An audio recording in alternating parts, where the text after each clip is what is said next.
ప్రధానమంత్రి గారిని ఒకటే ఒక పదంతో పిలుస్తాం, కర్మయోగి.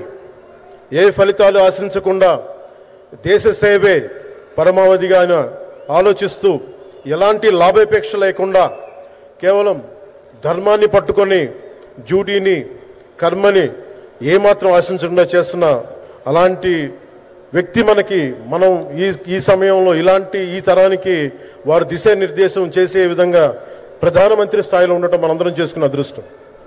One who performs duty with truth, righteousness and discipline without attachment to results and dedicates action to the protection of those of the motherland attains eternal glory. The statement perfectly describes Honorable Prime Minister Shri Narendra Modi ji. Our Honorable Prime Minister Shri Narendra Modi ji is not just leading a government, ఆయన ప్రభుత్వాన్ని ఒకటే నడపట్లేదు, రెండు తరాల్ని నడుపుతూ ఒక alpha రాబోయే ఇప్పుడు పుట్టిన బిడ్డలకి దిశానిర్దేశం చేస్తున్నారు. అలాంటి మన ఆత్మనిర్భర్ భారత్ ఎవరి మీద ఆధారపడకుండా దేశం తలెత్తి చూసేలాగా మేము సేవకులం కాదు, మేము భాగస్వామ్యం వహిస్తాం. మేము దేశానికి ప్రపంచానికి దిశానిర్దేశం చేస్తాం.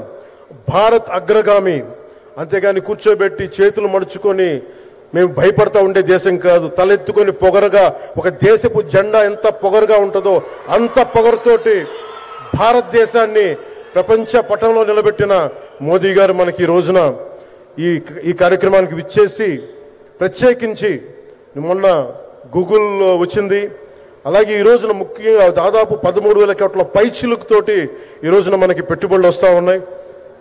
దాంట్లో ప్రత్యేకించి ఉరవకల్లో 4,000 కోట్ల రూపాయలు పెట్టుబడి మనకి. ప్రత్యేకించి ఈ రోజున మనకి జిఎస్టీ పన్నులు ఎప్పుడు పెరగడమే తప్ప ఇప్పుడు తగ్గవు. అలాంటి పన్నుల భారాన్ని మనకి మోదీ గారు వచ్చాక దాదాపు ప్రతి కుటుంబానికి సంవత్సరానికి ఇందాక సోదరు లోకేష్ గారు చెప్పినట్టుగా ఒక 20,000 రూపాయలు ఆదా చేసుకునే అవకాశం కలుగుతుంది. ఇది జిఎస్టీలో విద్య కానీ వైద్యం ఖర్చులకు భారం నుంచి సామాన్యులకు ఉపశమనం కలిగిస్తుంది. ఆరోగ్య బీమా, జీవిత బీమాపై జిఎస్టీ పూర్తిగా తొలగించడంతో పాటు వార్షిక ప్రీమియం 3,000 నుంచి 4,000కు తగ్గి అందరికీ ఇది అందుబాటులో ఉంటుంది. అలాగే విద్యార్థులకు కావచ్చు, ఇలాంటి ప్రతి ఒక్కరికి కూడా అన్ని రంగాల వాళ్ళకి ప్రత్యేకించి మనకి జిఎస్టీ వల్ల లాభాలని అందరికి అందించేలా ముందుకు తీసుకెళ్తే ప్రతి ఒక్కరికి గౌరవ ప్రధానమంత్రి గారికి, దీనికి సహకరించిన గౌరవ ముఖ్యమంత్రి శ్రీ నారా చంద్రబాబు నాయుడు గారికి ప్రతి ఒక్కరికి నా హృదయపూర్వక ధన్యవాదాలు తెలుపుకుంటూ, ప్రధానమంత్రి గారికి ఇంకొకసారి ప్రత్యేక ధన్యవాదాలు తెలుపుకుంటూ, మేమందరం ఈ కూటమి ఒక 15 ఏళ్ళకి తక్కువ కాకుండా బలంగా ఉండాలి. మనందరం ఎంత బలంగా ఉండాలి అంటే ఇంక ఇది తప్ప ఇంకెవరికి ఏది రాదు.